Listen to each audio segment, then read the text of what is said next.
I'm David Marsland, and this is the Evening Standard's front page. Britain is storming further ahead with vaccine preparations by securing another 40 million doses from a French firm, and it's become the first country in the world to announce it's stocking up on jabs for next year.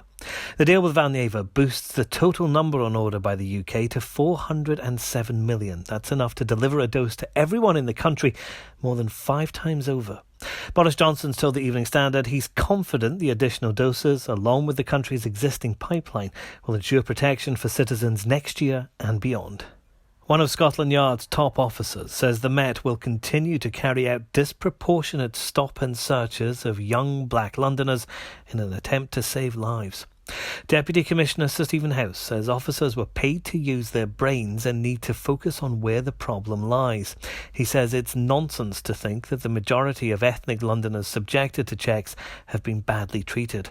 He also disclosed that 300 knives a month are being seized during searches. Sir Keir Starmer's warning of an enormous mental health burden placed on over 200,000 Londoners living in homes made unsafe by inflammable cladding.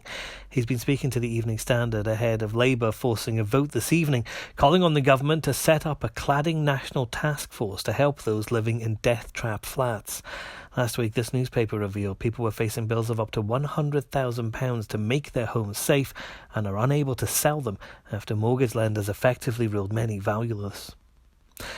Myanmar leader Aung San Suu Kyi is urging her supporters not to accept a military coup that's seen her detained by armed forces.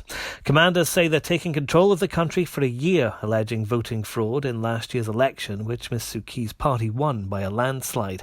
A letter written by her before the action has been released, saying the move puts the country back under a dictatorship and calls for people to protest.